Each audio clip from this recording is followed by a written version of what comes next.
Olá, meus irmãos. Estou bastante feliz e contente porque tem muitos irmãos me procurando e me ajudando de certa forma, porque isso tem preenchido muito meu tempo de falar das coisas de Deus, de falar a experiência que eu estou tendo com o Senhor, tá bom? E hoje resolvi fazer mais um áudio para falar a respeito de um assunto que acontece muito quando nós não alcançamos a quarta fase do deserto. Os irmãos que acompanham aí sabem que eu fiz os áudios das fases do deserto explicando para que todos possam entender. E hoje eu vou explicar um assunto que ocorreu comigo ainda semana passada. E eu tenho um irmão que eu tenho uma comunhão muito íntima com ele, tremenda. Às vezes a gente passa 3 horas no telefone falando um com o outro das coisas de Deus. E quando eu me sinto fraco, esse irmão me liga, eu ligo para ele e ele edifica a minha fé e vice-versa. Quando ele também se sente fraco, ele me liga e eu edifico a fé dele, né? Porque nós oramos um pelo outro constantemente. O que acontece, irmãos? Eu vim falar hoje sobre a desistência. Sei que muitos de vocês já passou na cabeça dos irmãos a vontade de desistir, tá? E eu falo isso até um pouco envergonhado para os irmãos, porque eu só estou há 5 meses no deserto e já me chegou esse desejo de desistir, tá? Porque ainda eu não tinha entendido o real motivo de por que a minha luta, qual é o propósito dessa luta. E hoje, para a honra e glória do Senhor, eu pude entender que eu estou lutando por Deus. Deus luta por mim, mas eu também tenho que fazer a minha parte, tá bom? Então, eu vou explicar o primeiro motivo de por que a gente sente vontade de desistir. O motivo que a gente sente essa necessidade de desistir, de abandonar. E depois eu vou explicar o porquê nós não devemos desistir, tá bom? Bom, gente, a gente sente o desejo de desistir porque a gente não consegue ver o trabalhar de Deus, tá? Tanto para quem já alcançou a quarta fase do deserto, quanto para quem não conseguiu e está na terceira fase do deserto, ou até mesmo para pessoas que ficam aí perdidas nessas fases. Às vezes está na segunda, volta para a primeira, depois vai para a terceira, acaba regredindo. Isso também acontece, irmãos, tá? São fases que a gente enxerga elas, mas muitas das vezes a gente acaba regredindo por falta de fé segura nas mãos do Senhor. Tá bom, irmãos? Então, assim, você está passando esse tempo todo orando e buscando, às vezes, e faz jejum, faz propósito, faz campanha, ora pelos irmãos, os irmãos oram por você e já faz muito tempo, no meu caso, estou falando isso por mim, 4 meses e eu não vi nenhuma notícia, não vejo nada. E isso, de certa forma, acaba angustiando a gente, até porque eu já falei para os irmãos, e eu ainda não estou na quarta fase do deserto. Gostaria muito, irmãos, de estar, mas eu não me vejo lá ainda. E isso também é bom para mim, a gente precisa ter a consciência. Não é porque a quarta fase do deserto é que vai restaurar nosso casamento que a gente tem que achar que a gente está lá. É preciso que o Espírito Santo nos convença disso, né? O Espírito Santo nos convence do pecado, nos mostra a verdade da palavra do Senhor, nos conduz nesse deserto. Então é o Espírito Santo que vai me convencer de que eu estou na quarta fase do deserto. E o porquê que eu sei que eu ainda não estou na quarta fase do deserto? Porque lembre, irmãos, eu falei que essa quarta fase do deserto ela é um pouco perigosa, porque ao mesmo tempo que você se entrega totalmente para Deus, vem também o desejo de desistir, porque você está completo, porque você está satisfeito com o Senhor. Você chega numa plenitude, você chega numa grandeza de espiritualidade que Jesus te completou. Você nem precisa de uma outra pessoa. Você só está aguardando a volta gloriosa do Senhor, que é maravilhoso, né? Eu também falo isso, se o Senhor me levasse embora amanhã, seria glorioso. Só que eu estaria sendo egoísta demais, estaria pensando somente em mim. Então, quando a gente ora e busca, e ora e jejua e não vê nada, logo a gente não está na quarta fase do deserto, porque a gente ainda quer ver alguma coisa do Senhor. O Senhor não precisa mostrar nada para nós, Deus não precisa mostrar, né? A gente tem a prova disso de Daniel, quando Daniel estava orando e o anjo desceu para interceder por ele, né? E o príncipe lá não permitiu que aquele anjo viesse a dar a bênção que Daniel estava em busca. Mas mesmo assim Deus estava trabalhando em favor de Daniel, mesmo que ele não estivesse vendo. E Daniel não parou de orar, nem desistiu, tá? Então às vezes a gente tem esse defeito, é do ser humano, o medo é do ser humano. Isso é normal, irmãos, a gente precisa entender que isso é algo normal. Mas o que acontece? No livro de Mateus, no capítulo 27, do verso 32 em diante, os irmãos depois façam a leitura, fala sobre a morte de Jesus, né? E veja, desde o dia em que Jesus Cristo nasceu, ele já sabia, ele olhou de cima, Deus e Jesus olhou de lá de cima e falou assim: não tem mais ninguém na terra que eu possa oferecer como ovelha. Não tem nenhum justo na terra que possa morrer pela humanidade. Não tem mais ninguém que possa fazer isso. Agora eu quero falar para os irmãos que Cristo nunca desistiu de nós. Veja só a grandeza do amor que Cristo teve por nós. É a primeira coisa que eu quero frisar, o amor de Cristo, para vocês entenderem o porquê que nós não devemos desistir jamais. Então Cristo veio lá de cima e disse assim: Pai, não vai ter ninguém por eles, então eu vou descer e vou lá. Vou virar homem, a natureza humana, e vou lá. E acredito não, né? Certeza que Jesus Cristo sabia que ele ia sofrer aqui.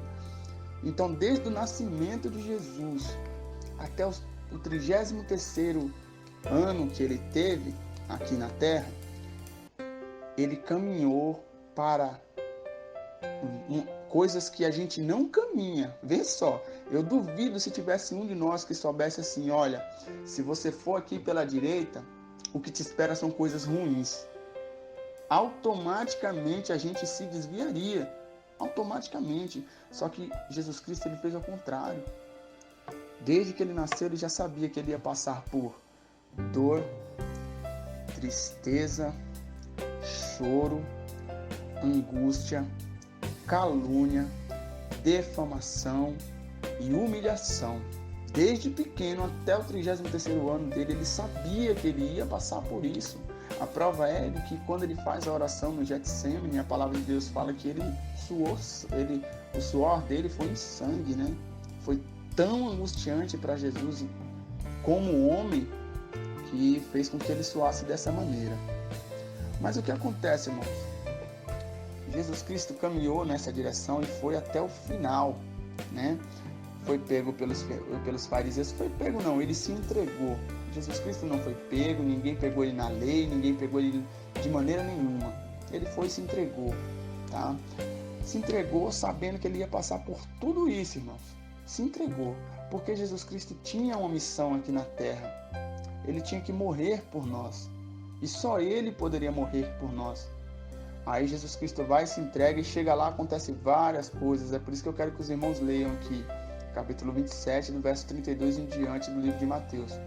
No livro de Lucas e Marcos também fala, tá bom? Depois os irmãos pesquisem direitinho. O que acontece? Jesus Cristo, ele foi caluniado, né? Foi agredido verbalmente, foi agredido fisicamente, teve que carregar uma cruz até Gólgota, se eu não me engano, teve que carregar a cruz até lá. E chegando lá, ele foi crucificado. Então veja, ele sofreu, apanhou, chorou. Eu não vejo a Bíblia relatando em nenhum momento aqui que Jesus Cristo teve felicidade na terra. Se os irmãos conhecerem alguma passagem, os irmãos também passem para mim, eu gostaria de ver isso. Mas no Evangelho de Mateus eu não vi Cristo dizendo eu fui feliz ou alguma coisa do gênero. Pelo contrário, ele falou que aqui eu só tive aflições, né? No mundo tereis aflições porque eu também sofri. E aí a gente já conhece toda a história de que ele verteu o sangue dele por nós e nós vivemos debaixo da graça. E hoje é essa a nossa esperança. Mas veja, irmãos, mesmo sabendo de tudo isso, de todo esse sofrimento, Cristo nunca pensou em desistir de nós. Ele falou para o Senhor, ele falou para Deus, se for possível, Senhor, passe esse cálice de mim. Mas todavia, sempre será feita a tua vontade e não a minha. E vai lá e morre por nós.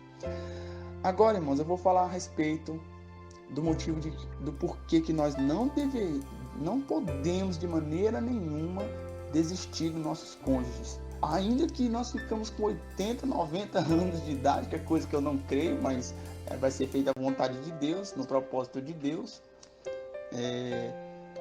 O porquê que nós não deveremos. No livro de Efésios, fala lá que vós maridos, deveis amar vossas esposas como Cristo amou a igreja e deu a sua própria vida por elas.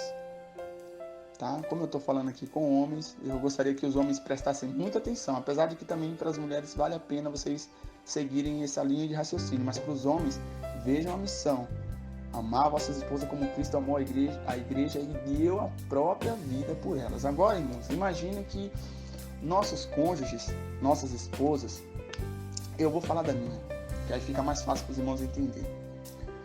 A minha esposa, a família dela, sou eu, tá? Porque a mamãe dela abandonou ela quando ela tinha 3 anos de idade, o papai dela, quando ela se formou com 17 anos de idade, o pai dela abandonou ela, e ela passou a ser criada somente pelo tio, tá? E minha esposa é um tanto quanto orgulhosa. Dificilmente ela vai procurar o tio dela para pedir ajuda e socorro, tá? E pelo que eu conheço também, dificilmente alguém da família dela vai estar orando por ela, porque a família dela não é cristã, tá? É espírita, então a gente já conhece essa parte. Aí o que acontece, irmãos? Quando eu entrei nessa fase do deserto, na terceira fase do deserto, que eu comecei a orar pela minha esposa da maneira correta, lembrar dela somente às 3 horas da manhã, quando eu levantava para fazer as minhas orações, somente eu estava orando pela minha esposa. Só eu, mais ninguém, mais nenhum familiar da minha esposa estava orando pela minha esposa. Somente eu. E aí vamos dizer que eu falei assim: Senhor, cansei. Eu sei que eu não posso me casar de novo, então eu vou ficar sozinho, Senhor, porque eu quero ir para o céu. Eu vou para o céu. Quero ir para o céu, então eu vou ficar sozinho. E abandono a oração pela minha esposa. Será que eu estou vivendo o que está escrito no livro de Efésios, irmão? Dar a própria vida pela esposa, pelo cônjuge?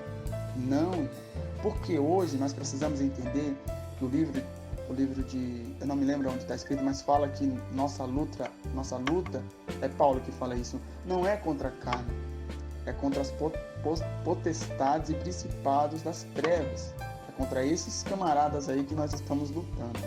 Então veja, irmãos, hoje a minha esposa está entregue nas mãos de Satanás, porque ninguém vai lá falar para ela que está errado o que ela está vivendo, porque a família que acolheu ela está aceitando essa condição, porque ninguém daquela família lá tem a luz de Deus, nenhum deles conhece a palavra de Deus, e a gente sabe que quem não está na luz está nas trevas, e quem habita nas trevas são demônios.